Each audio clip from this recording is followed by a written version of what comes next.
Shalom, kembali lagi kita bersama-sama dalam pembacaan firman Tuhan, perenungan Alkitab, untuk kita dapat mengerti akan maksud tujuan Allah memberikan firman Allah, mengerti jalan pikiran dan juga rencana kehendak Allah atas bumi, atas kehidupan kita ini, kehidupan manusia, dan juga secara pribadi terhadap saudara-saudara, rumah tanggamu, pekerjaanmu, dan seluruh hidupmu.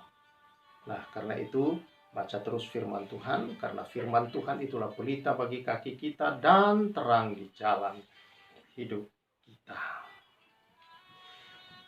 Nah, kita sudah sampai pada kitab Hakim-Hakim,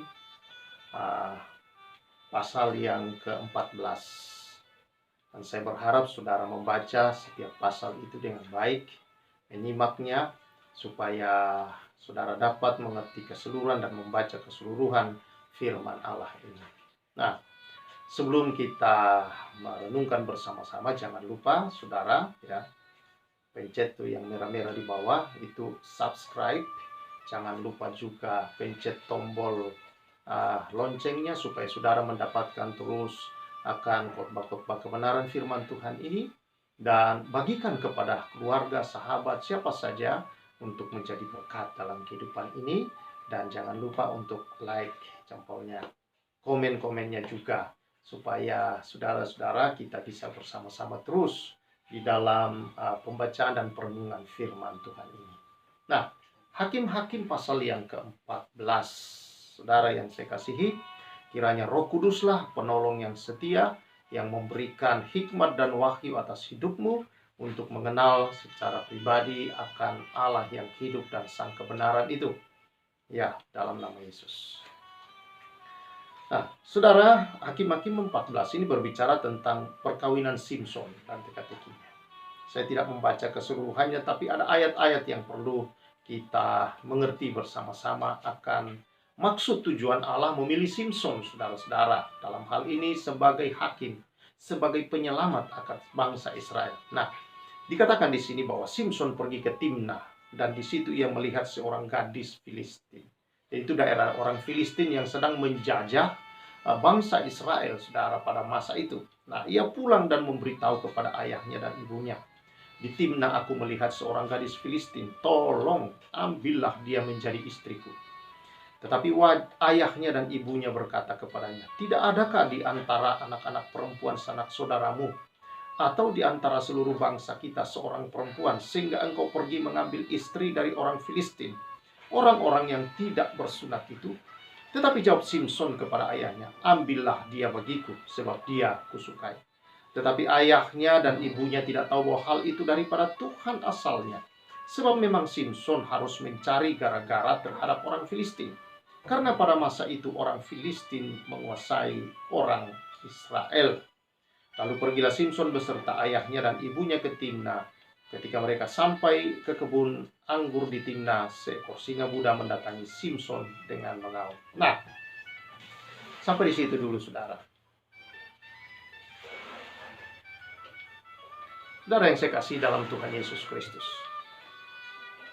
rupanya saudara-saudara, pilihan Tuhan atas Simson dan pemakaian Tuhan atas Simson ini agak unik dari semua orang-orang yang kita baca di dalam Alkitab, dalam kitab Hakim-Hakim, semua hakim-hakim penyelamat-penyelamat ini, dan bahkan dari semua orang-orang yang dipilih Tuhan dalam Alkitab nih, Simson agak aneh cara pemakaiannya, saudara-saudara. Ya, di sini Tuhan kita melihat bahwa dia adalah seorang nasir Allah yang harus kudus.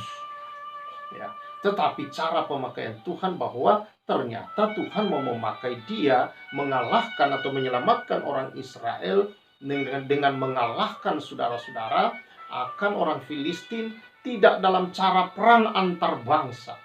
Tetapi Tuhan mengaruniakan satu kekuatan khusus di dalam diri daripada Simson, saudara-saudara, untuk mengobrak-abrik bangsa, membunuh bukan dengan kekuatan tentara bangsa Israel, tapi kekuatan Allah yang ada di dalam tubuh. Jadi ini kekuatan secara fisik, saudara-saudara, menghadapi satu bangsa dengan hanya satu orang secara fisik.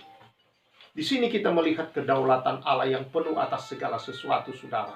Dengan kuasa yang ajaib, dia memakai seseorang untuk menaklukkan sebuah bangsa.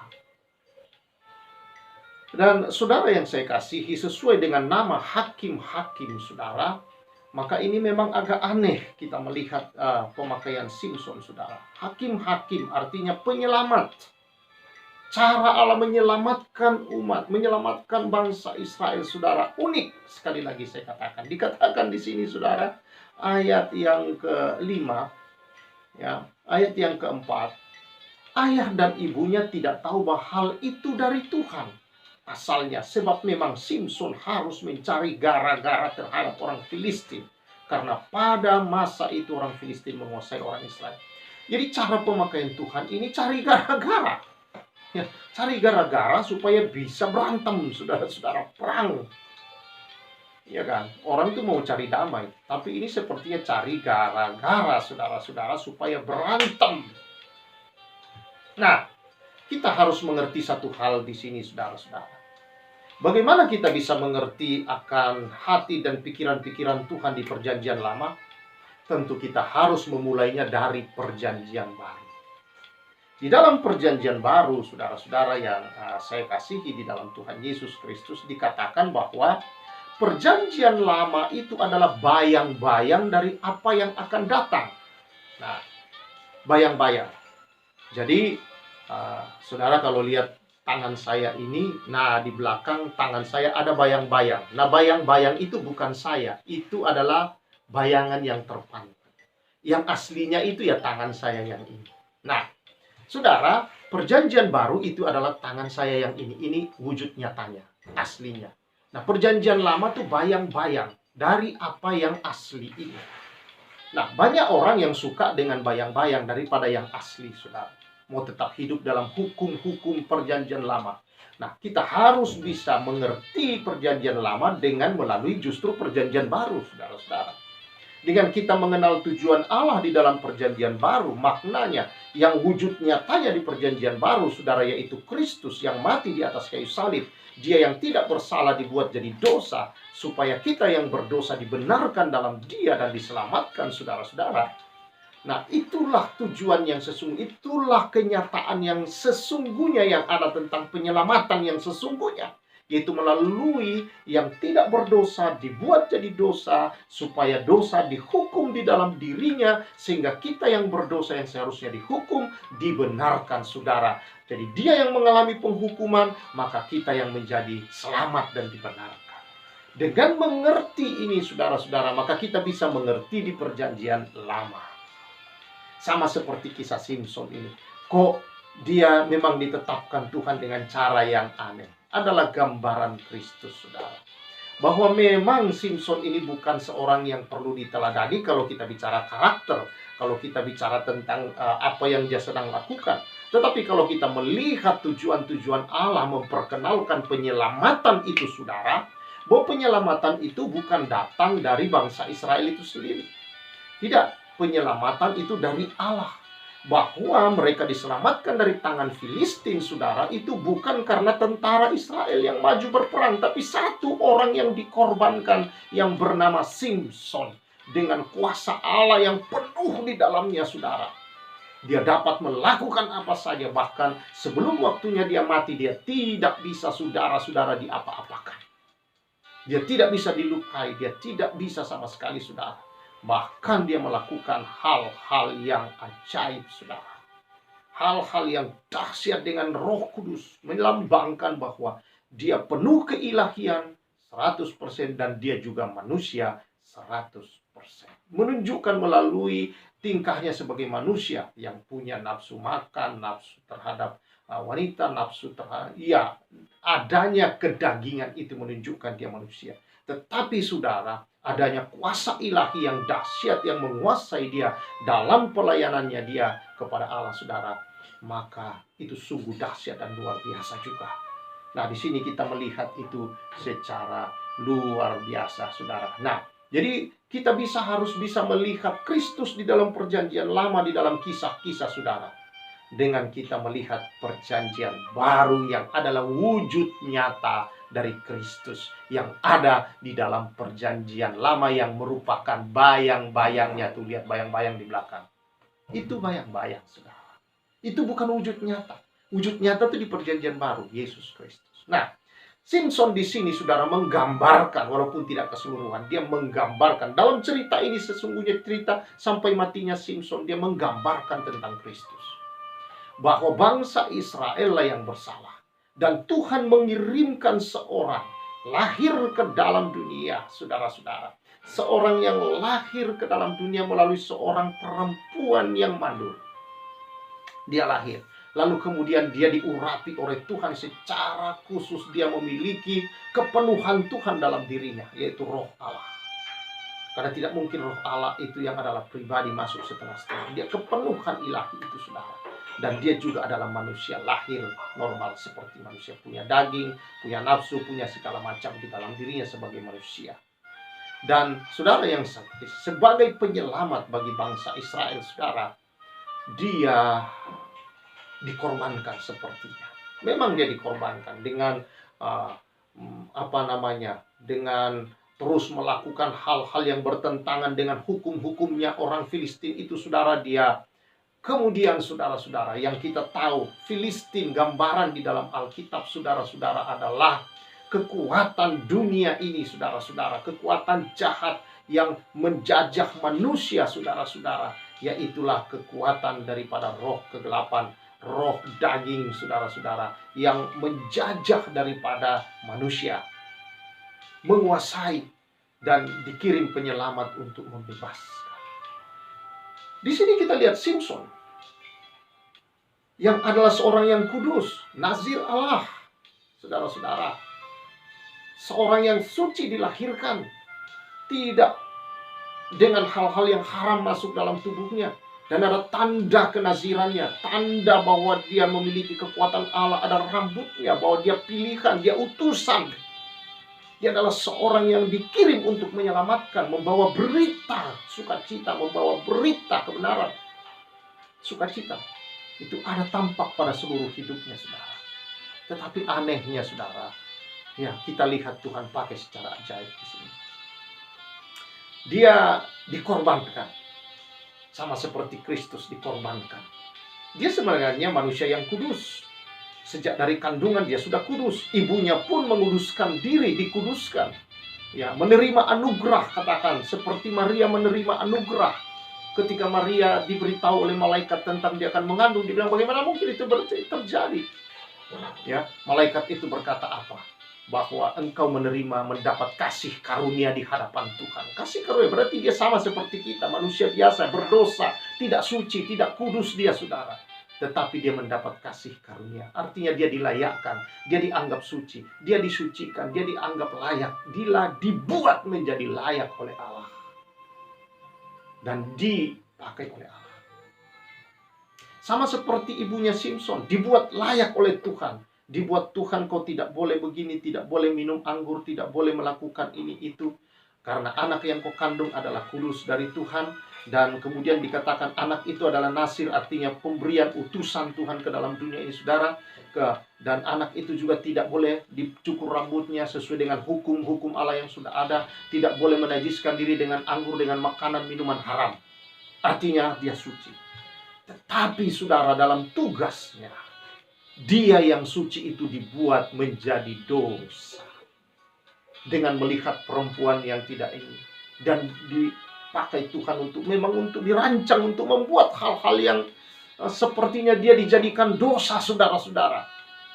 Tetapi dalam semua yang dia lakukan itu adalah untuk keselamatan bangsa Israel itu sendiri.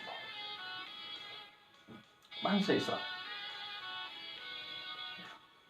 Jadi besok nanti kita akan melihat pasal-pasal yang selanjutnya itu, saudara, menggambarkan lebih semakin jelas bagaimana dia dikorbankan di situ, saudara. Dan kemudian di akhirnya, saudara, dia mengalami bahwa dia berakhir dengan tragis. Tetapi dengan demikianlah bangsa Israel diselamatkan. Saudara yang saya kasihi dalam Tuhan Yesus, kita melihat di sini satu gambaran lagi bahwa Allah terus menggambarkan akan tujuannya. penyelamatan, saudara-saudara. Yesus yang tidak berdosa dibuat jadi dosa. Supaya dalam diri Yesus dosa itu dihukum oleh Allah. Murka Allah yang harusnya kita tanggung, ditanggung oleh Yesus. Sama seperti Simpson. Murka Allah terhadap kesalahan bangsa Israel, penindasan melalui bangsa Filistin dimasukkan atau ditanggungkan ke dalam diri Simpson yang kudus itu, saudara, yang suci itu.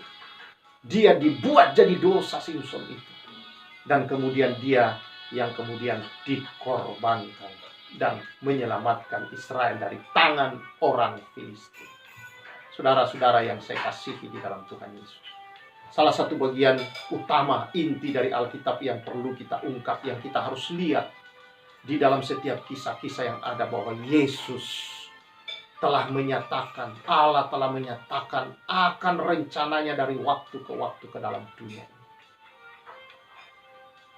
Saudara yang saya kasih, memang banyak hal kita bisa belajar di luar daripada hal yang kita bicarakan. Hari ini kita bisa belajar tentang bagaimana hidup sebagai anak-anak Tuhan, pelayan-pelayan Tuhan yang telah diurapi, dikuduskan oleh Tuhan. Kita harus seimbang dalam hidup, saudara, tentang bagaimana kita diberi anugerah oleh Tuhan dengan karunia-karunia rohani, talenta-talenta rohani, tapi kita harus hidup dalam karakter ilahi juga. Mengimbangi, saudara-saudara, supaya tidak menjadi hancur seperti Simpson kalau kita belajar dari sisi pelayanan. Saudara-saudara yang saya kasih dalam Tuhan, karena itu ungkap firman Allah.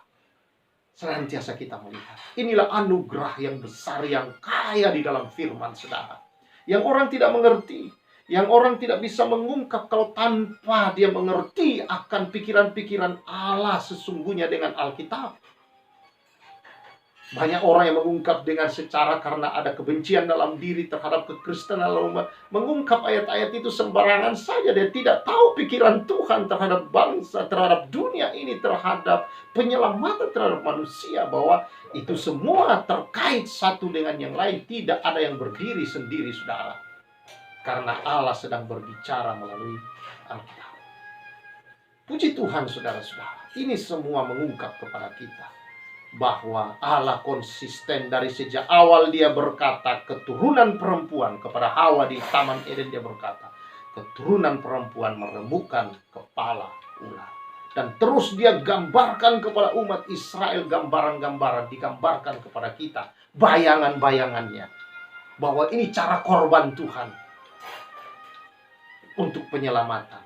Dan dalam Hakim-Hakim, karena Hakim-Hakim artinya penyelamatan, saudara, inilah cara Tuhan memberikan orang-orang yang dipakai oleh Tuhan, yang menggambarkan Kristus dengan masing-masing karakter dan kuasa ilahi, yaitu manusia yang dipenuhi Allah untuk menyelamatkan Israel. Kita melihat demikianlah Kristus yang adalah Allah 100%, tapi juga memiliki tabiat manusia 100%, saudara-saudara. Namun dia tidak berdosa. Dia yang tidak berdosa ini tetapi dikatakan oleh firman Allah dijadikan dosa, supaya kita yang berdosa ditanggungkan dosa itu ke dalam dia. Dan hukuman Allah terhadap dosa kita, murka Allah, ditimpakan kepada Yesus. Sehingga Roma 8 berlaku buat kita bahwa Roh itu memerdekakan kita dari hukum dosa dan hukum maut. Kita tidak bisa tidak mengalami lagi maut, tidak lagi dihukum, saudara-saudara, karena dosa. Pada akhirnya nanti kita tidak lagi dihukum. Kenapa? Karena Kristus sudah menanggung hukuman itu buat kita.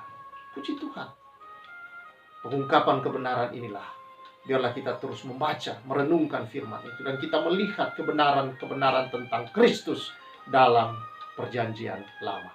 Ini yang saya katakan. Saya akan mengungkap senantiasa kepada kita Kristus di perjanjian lama, bahwa bayang-bayang itu sudah jadi kenyataan. Tetapi saudara harus membaca keseluruhan Alkitab terus-menerus dan mengerti membaca firman Allah dalam perjanjian baru. Saudara akan mengerti maksud Allah di perjanjian lama.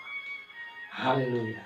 Supaya saudara tahu dengan segala perang kekerasan seperti yang ada di perjanjian lama itu, saudara-saudara, saudara dapat mengerti dengan mengenal perjanjian baru terlebih dahulu.